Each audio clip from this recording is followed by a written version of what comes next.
Welcome again, everyone, to our virtual trade show. As you know, this year it has been really a challenge to go and do trade fair in Australia, especially. So that's a good opportunity for Fronius to show you what's coming soon. So welcome again to our virtual trade fair, and today we're going to show you around and show about the new product that's coming soon. So maybe let's go to our welcoming booth first. So here you can see our 24 hours of sun vision. Pretty sure a lot of you guys have heard and seen what's our vision, which is 100% renewable. So that's something that is quite a big call for us at Fronius. So maybe let's jump straight to the booth and let's have a look around. So maybe let's go to the Fronius Gen 24. So this inverter will be hitting the show within the next few weeks. Some of our sales partners already received the inverter. So highly recommend to have a chat with them if you want to pre-order one of them. So here you can see it's a completely new design with the inverter. So maybe first we can have a look at the features of the Gen 24. So as you can see, we removed the screen on the inverter. It still has an easy installation and commissioning process. So we have an app which I will cover a bit later on. You have a SolarWeb monitoring system to have a look at what your system is doing. We will talk a bit about the multi-flow technology which comes with this inverter. And also you have different backup options, which one of them is PV point, and you also have a full backup with this particular Gen 24. Also, there are different energy management possible with this inverter. So electric vehicles, hot water system, also open interfaces, which we will cover. Product always will need to have a point of time where you will need to service the system. So that's why it's very important to make sure that it is fast. You've seen the active cooling system that we will have a chat maybe a bit later on, but it's basically an all-in-one solution product, which is unique and versatile. So we will have a look at the commissioning process a bit later on. Maybe let's jump inside the inverter. So as you can see, it's a different setup and different design, a new heat sink here. So we will have a look at that a bit later on. You can also see that it's also a bigger fan at the front. So let's maybe have a look at the installation process of the inverter. So you will have a wall bracket at the back, and then from there you have this snap in feature, and you will see on your right hand side. I will just maybe go a bit back there. You can see that there is kind of a lock which will put the inverter in place. So that's something which also we wanted to make as fast as our current inverter. From there, you have a different option with the inverter, what you can see here. So maybe the next part that we can look at is the 180-degree lock screw. So you have the inverter on the wall. The next part is to remove this bottom cover so that you can have access to the DC and AC connection there. So to do that, you just need a screwdriver, a flathead, for example, and then you just turn it 1, 2, 3, 4, 5 screws, and this bottom cover is off, and that's where you will see all the DC and AC connection there. All right, so maybe let's have a look at those particular DC and AC connection. So what we make sure is you have a fast and easy install. So you have those new spring clamps there where you can remove it from the inverter if you want, and then put your wire. So it's really easy, or you can, if you want to do it inside the inverter. So it's pretty simple with those spring release clamp. You just put the cable in, and then from there you close it down and just put it straight back in. So you can do that on both trackers. You can do that for the battery and also on your AC side. So maybe let's have a look on the AC side here. So you can see a picture So here it's the PV point, which is a backup solution. I will talk a bit more about it later on. So this part also can come out, and also you have your usual AC connection. So as you can see, there's two AC output there.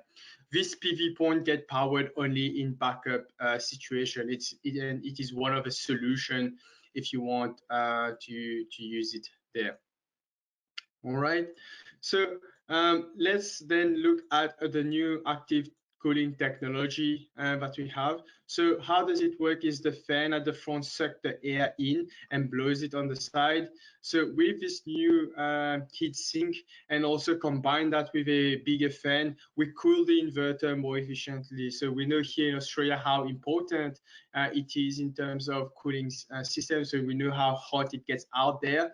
So it's pretty important for the lifetime of the components inside the unit. So with a bigger fan, we don't need to run it also at 100% compared to our current inverter range, for example. And if you combine both heatsink and fan, they are definitely a more efficient cooling system.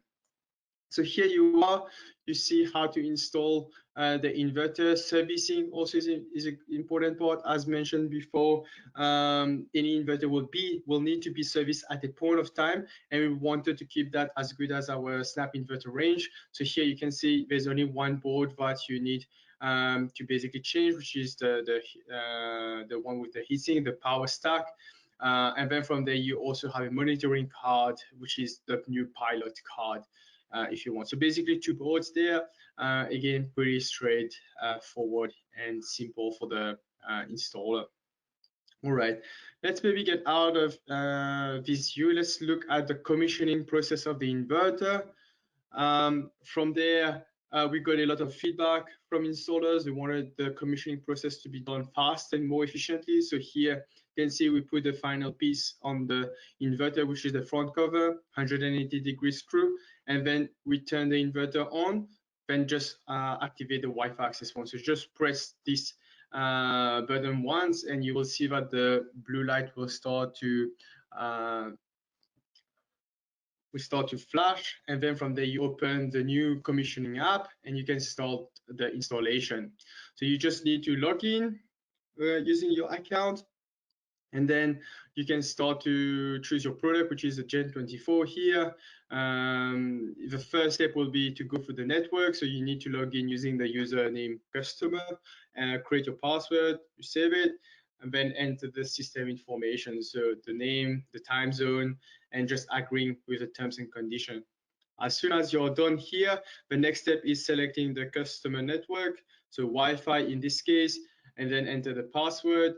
From there, you don't need to disconnect from the inverter at all. You stay connected all the time, and we will tell you if it is all good. Move to the next step. You need to now tell which settings on the inverter you need to set. So log in as a technician now. Again, all the system name, everything will be popped up. You need to, of course, select your country setup and then add components. So you need to say, okay, how much DC is connected to the inverter?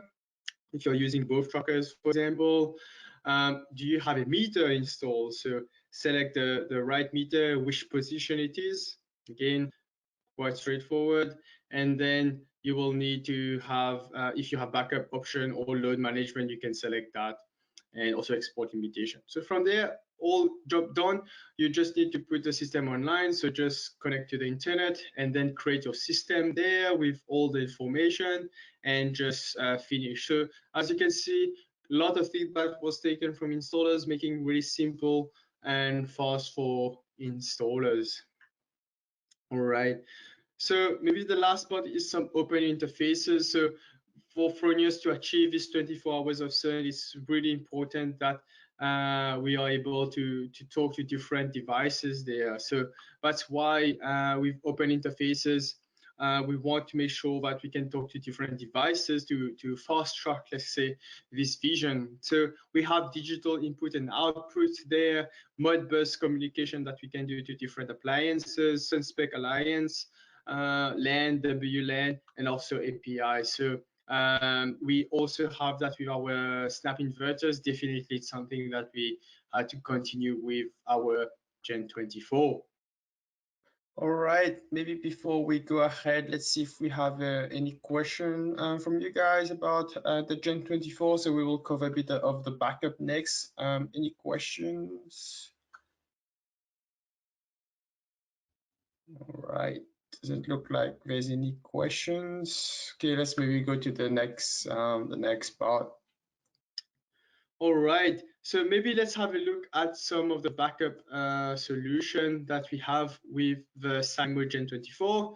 So here, as mentioned before, with the features, quick summary of the features of the inverter, we have two backup solution. We have a full backup and the PV point. So the full backup, usually if you go with a 10 kilowatt Simo, you should be able to back up your entire house. Again, it depends how much loads you have there. You need to install a contactor, of course, there to disconnect from the grid, for example, but the inverter will do all the control when to connect back to the grid. So it's really an automatic backup solution. We have the multi-flow technology, which I will also cover. So this is a full backup, depending on which inverter and battery you go for. So let's say you go for the maximum for both, you can have 9 kilowatt backup, but I will explain that a bit later on. The other backup solution is called a PV point. So I showed you that there is a secondary AC output, which you can wire to a GPU, for example. And this GPU will be powered only if there's a backup. The limitation of this PV point is that you can have only single phase supply and it's only up to 3 kilowatt, for example. Compared to the other one, the full backup, you can have a 3-phase load connected to it, for example, and it's depending again which combination you go, you can have up to 9 kilowatt. So this option is the inexpensive backup, so you don't need to install a contactor. It's quite straightforward. You don't need to do rewiring, for example. It is an option for the customer if you want to go down this path. Also for the installer if they don't want to rewire their whole house. So just the difference there. If you do a full backup, so that's how it will look like. So if the grid goes down, you will be able to have power nearly in your entire house, compared to, let's say, PV point manually plugging into some loads there. All right, let's maybe have a look around. Let's maybe go at our storage solution. So here you can see our snap inverter, our Simo hybrid. So you will know that it is a hybrid with the bottom red cover. And on the left, you can see our Simo Gen 24. So with the current Simo inverter range, it's compatible with LG Chem. Of course, you will need a checkbox there. And for the Simo hybrid is compatible with the BYD HVM. So if you select this solution, you can go up to 22.1 kilowatt hour there. So looking at the Fronius Gen 24 and battery compatibility, of course, it's going to be BYD here.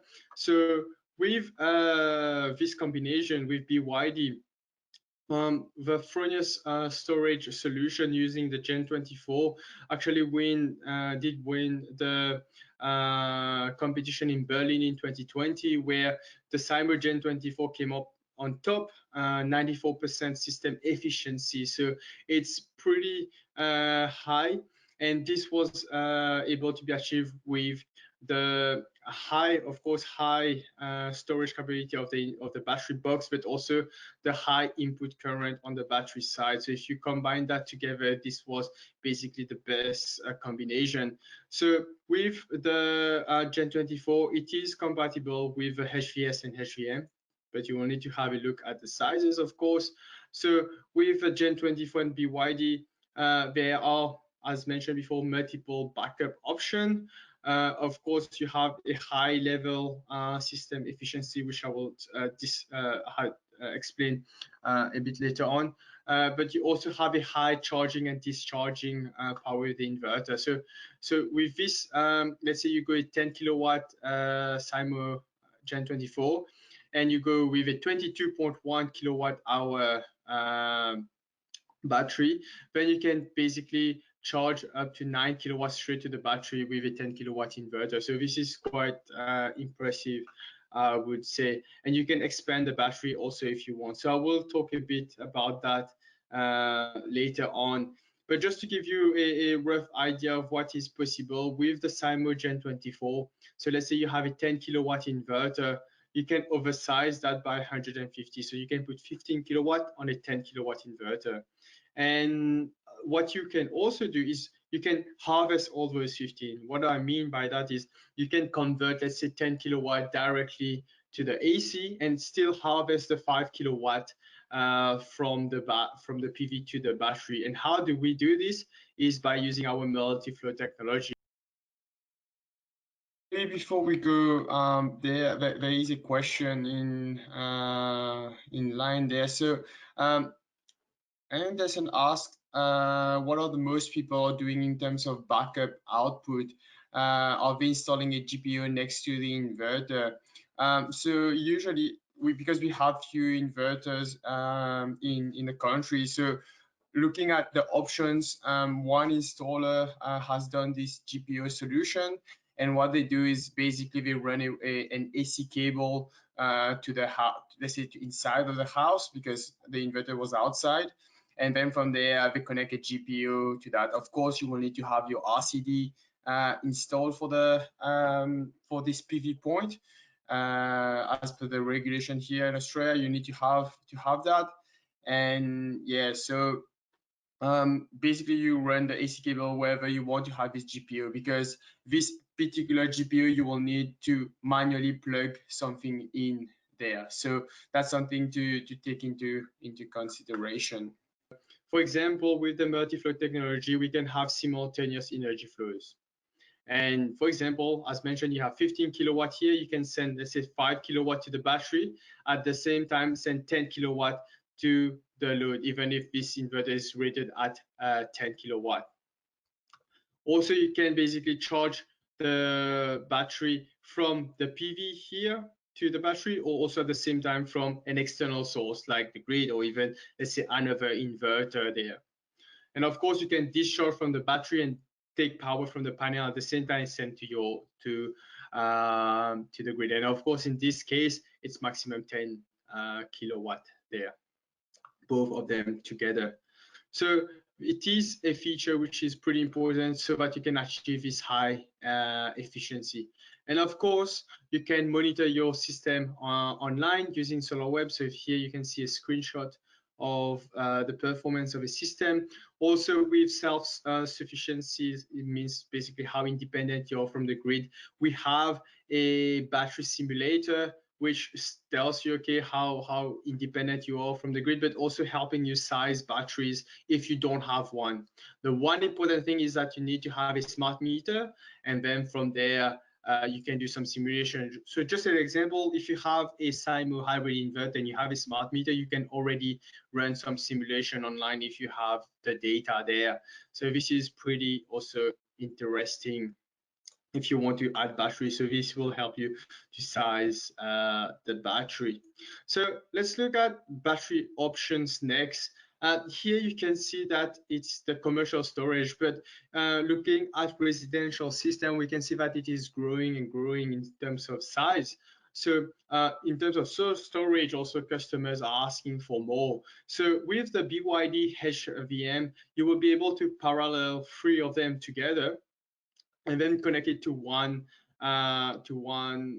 Simo Gen 24. So here in this particular case, you can go up to 66.2 kilowatt if you parallel 3 of them. And again, as mentioned before, you can use this multi-flow, have, let's say, another inverter on site, and from there charge from the AC and also charge from the DC. So you will be able to do more storage, definitely. So here you can see a setup where you have a Fronius Gen 24 and a snap inverter.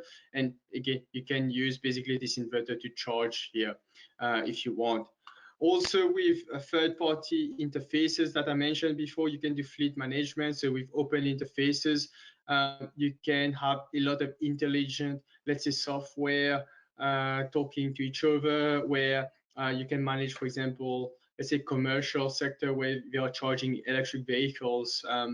For example, there is one also at Fronius, which is quite interesting. So with the growth of electric cars, I think definitely it's something to look out for. So talking about electric vehicle, e-mobility is pretty important for us. So again, there are different solutions when it comes to sector integration with electric vehicles. So I was actually watching a webinar the other day where they were talking how in Australia by 2025 there will be a lot of electric cars out there. And if you look at the system, PV system owner, if they are going down with the electric car, so they will want to charge their car with this excess of power if they have from their solar.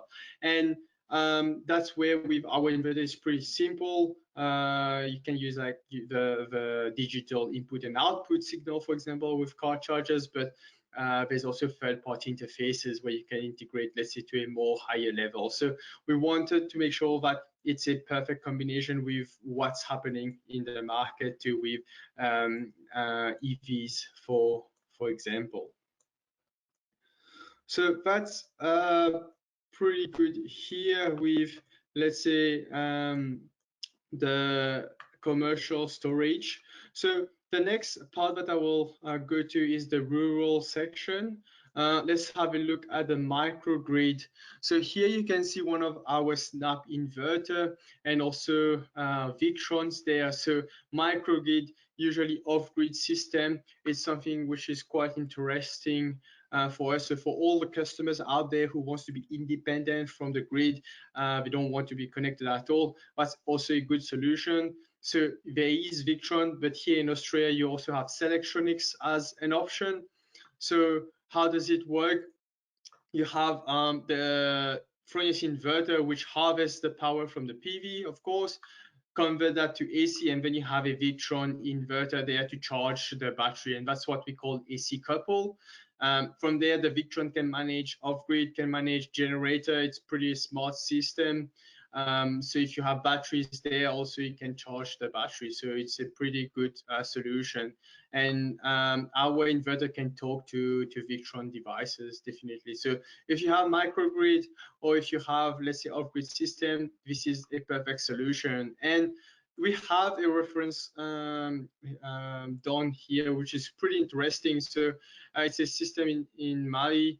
I hope I pronounce the name correctly. The Complex Agro-Industrial de Baragwana fish farm. So with our solution, we were able to save annual cost of $260,000, which is quite significant by using our ecos. So seven system of a total of 520 kilowatt. So it was a pretty interesting project. Highly recommend you guys to have a look at that. But definitely it's something where if you want to go off-grid, you look at the benefit of doing off-grid system. It's quite an interesting topic. But definitely, AC coupling system is also a good option there. So the next part is our snap inverter wall. So we're still making the snap inverter range. So today what we will have a look at is the residential sector. And if you look at the residential inverters, you know, this inverter has been in Australia since 2013, and we are hitting nearly the 400,000 units in the country, which is quite significant. And with this inverter, it is still, I would say, really popular. A lot of installer likes the snap inverter technology, so it's really fast and easy to install. There's a lot of integrated data communication. So nearly everything that I mentioned in terms of the Gen 24 is also in our snap inverter. We can do third-party interfaces because since the beginning, this 24 hours of sun is so important for us. So that's where we want to be able to talk to different appliances. We have the inverter smart grid ready. So with smart function, with power control function we need within our inverter, we need to be able to adapt to the grid requirement, for example. In terms of zero export and export limitation, you guys know that we can do it with a smart meter, which is required.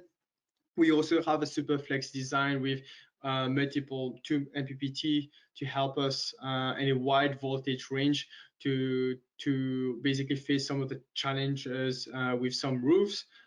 Also, one important thing that's becoming more and more important, but we've been, I would say, communicating with a lot of installers since quite a long time, is the dynamic peak manager. It's basically our tracking method.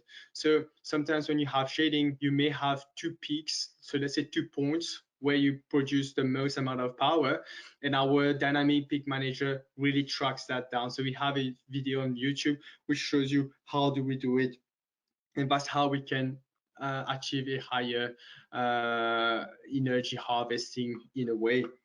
So this is the snap inverter section, which is quite interesting. So it's really good to have all the, let's say, hardware out there, but I would say the software tool is also important. So maybe let's have a look at our digital tools. So here you can see that we have 3 apps which will be ready for you guys. So the first one is the Solar Start app. We already had a look at it. So this app will be basically the commissioning app. It will show you guys how to set up the inverter. So that's basically the goal. So we think that this will be more for an installer to be used. So I will quickly show you guys the video. I will maybe forward it because we've been through this one at the start. So it's basically commissioning the inverter there. Yeah. So this is quite straightforward. Maybe let's look at the SolarWeb app. So we have a new monitoring app also coming soon. So this is more towards end customer, where we are changing a bit the visuals there. So the bubble flow, for example, is something that we are working on. It's more, let's say, based for customers. So we've been really working hard on the feedback that installers gave us in terms of information that customers want to know. So here you can find a sneak peek of what we are expecting there. So of course we have our monitoring portal where you can have a look at the system, what it's doing. So we know in terms of SolarWeb, it is pretty important to monitor your system, to look at what it's doing, and at different time of the day how you're using your power, what actually you're doing with your power. So it's really important to know how much you're using, for example, how you can optimize the system to make sure that you're making the most of it. So you can monitor everything using our portal. You can compare different devices, for example, and you have quite a lot of data there. So for even installers to dig into, okay, what is actually happening to the inverter, what's happening to the system, doing comparison also on trackers. So definitely we have the SolarWeb platform to help installers, but also end customers if they want to dig into more information. Then finally, let's move to the Fronius SOS platform. So this is more an app developed for installers where they can arrange exchange of inverters or basically debug things on site. So here they can log in, they can troubleshoot the site. So they can ask, okay, if I have this error, what do I need to do? They can order devices also. So if you're an FSP, you can order exchange boards, for example, and you get quite a lot of overview information, what's happening, where you have quite a lot of interaction, I would say, in terms of getting your replacement, for example. You also have a lot of videos, information. So this will be kind of like the Bible for installers. So there's quite a lot of information there, but also a simple process if they need to exchange the inverter. So as you can see, there we are definitely looking at this simplifying the whole digital experience for customers, installers. So we want to make sure it is nice and sweet there. All right. So then the last part that I want to show you is basically something quite interesting and exciting. It's basically our hydrogen, our Sol Hub, which is something for myself I find quite interesting. I had the chance actually to go on this particular site where we have our Solar Hub project there. So here You can see how it looks over there. So you have the PV here, you have all the electrolyzer and everything inside this container, and finally you have the storage. So maybe let's have a quick look in the storage room. So here you can see storing hydrogen. So depending on the application, of course, you can store hydrogen at different pressure level. So in terms of compressing it, usually it's 450 to or 900 bars, for example. So pretty interesting in terms of storage here. So for all of you guys interested in hydrogen, so maybe let's have a look at what we are planning with the Soul Hub. Wir befinden uns hier vor unserem neuesten Produkt, dem Fronius Soul Hub. Das ist ein dezentraler Knotenpunkt für Sonnenenergie. Hier im Soul Hub wird Sonnenenergie mittels Elektrolyse in Wasserstoff verwandelt. Der Wasserstoff kann dann für wasserstoffbetriebene Fahrzeuge abgetankt werden oder auch zum Beispiel im Winter rückverstromt werden und dann wieder in die Netze eingespeist werden. Dies ermöglicht Energiegemeinschaftsanlagen, Kommunen, Unternehmen, Logistikern, aber auch Landwirten, ihre eigene Sonnenenergie zur Erzeugung von Wasserstoff zu benutzen und mit diesem Wasserstoff emissionsfreie Logistik herzustellen.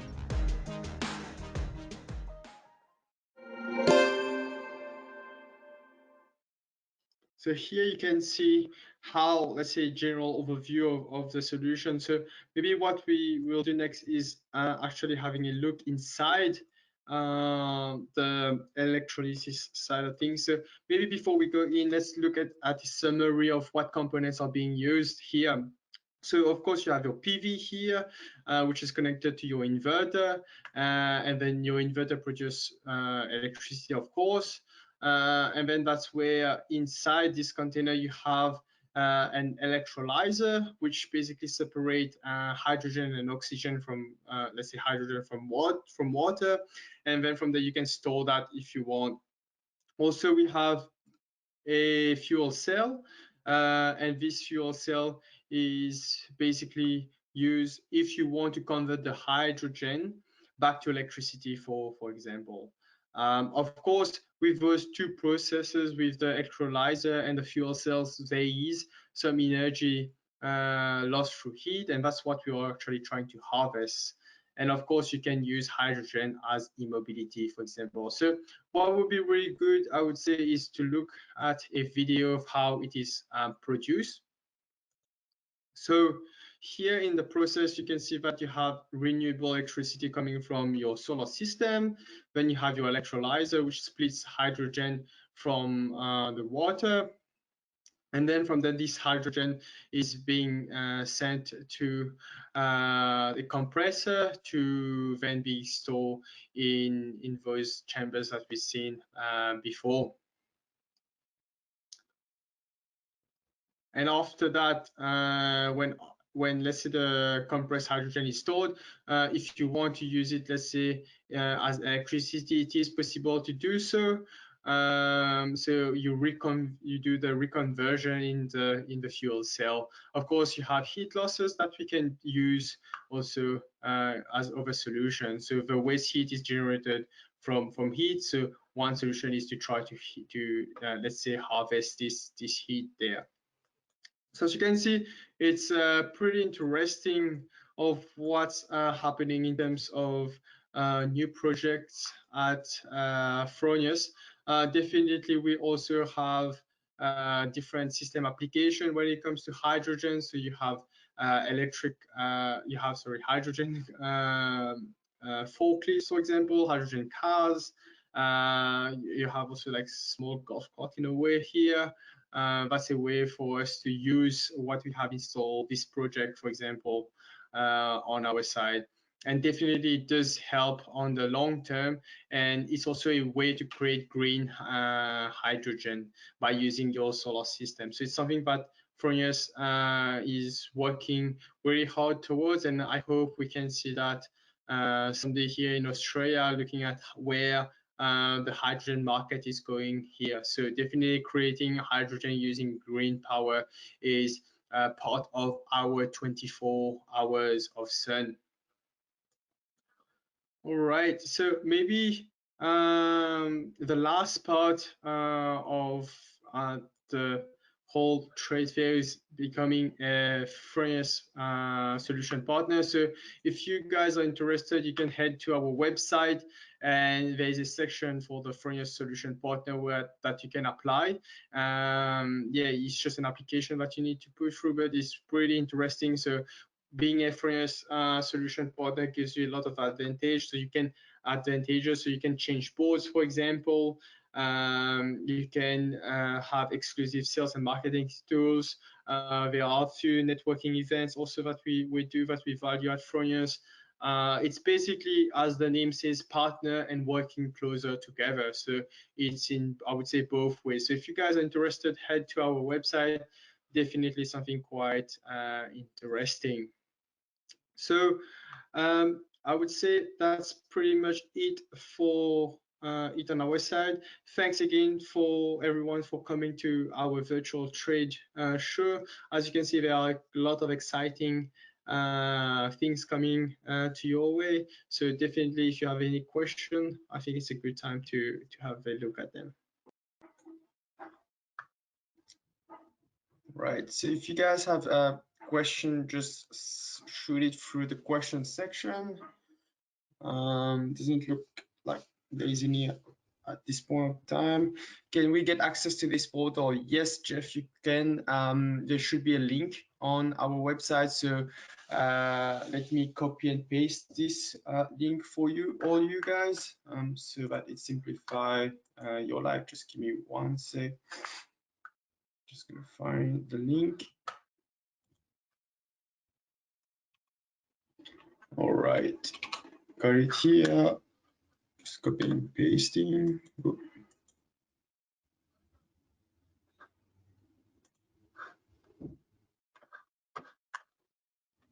right.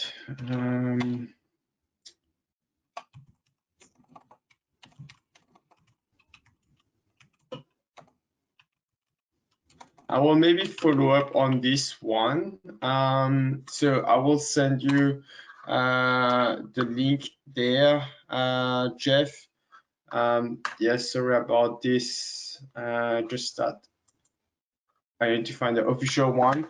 So Jeff, maybe if you can send an email to PV Solutions Australia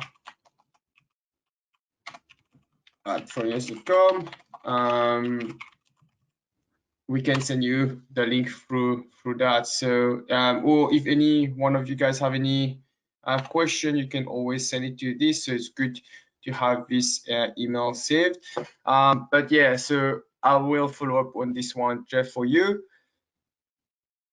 Okay, there's a question. Can you explain a little more on how EVs are integrated and whether there are any smart control to manage charging time, etc.? Okay, so in terms of EVs, for example, it really depends what your EV charging station has on their side. So just to give you a rough idea, so with our Fronius inverters in general, and even if you use, let's say, the data manager, let's say a Fronius inverter with a data manager card with a smart meter, I think that's going to be the best case scenario when you have EVs, because we need a smart meter to be installed to know how much excess of power you're producing on site, because we need to monitor what your loads are doing.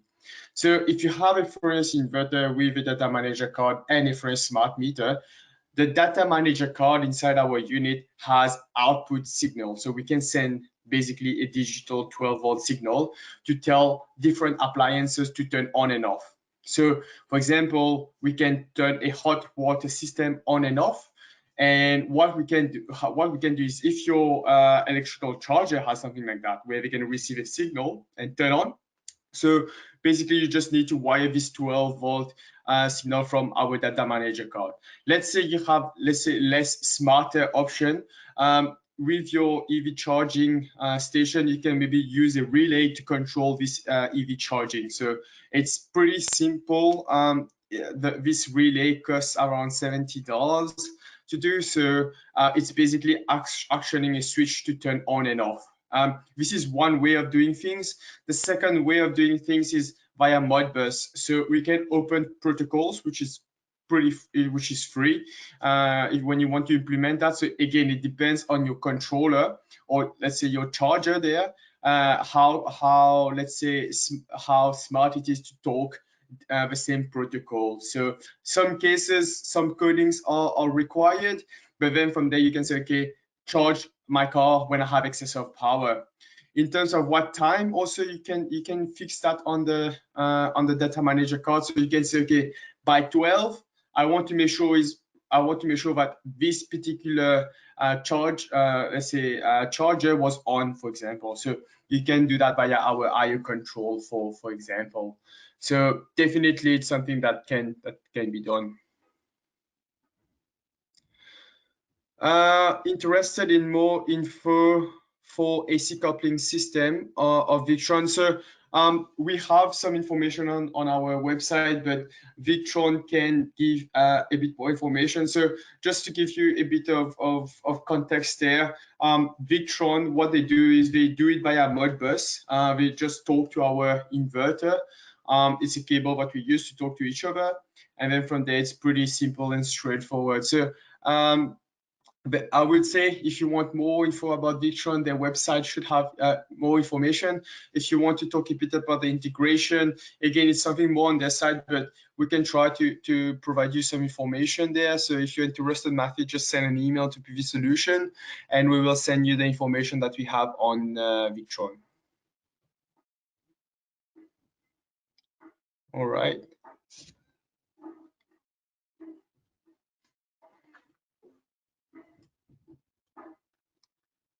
Okay, it doesn't look like there is more question that's coming through.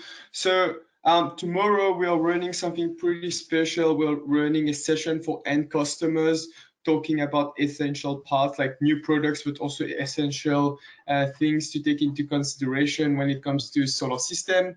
So if you have any customers who are interested, please ask them to register for this session. So we will cover not in really technical details, but just important things that they need to consider when it comes to the solar system. We will talk a bit about our company, our vision at Fronius.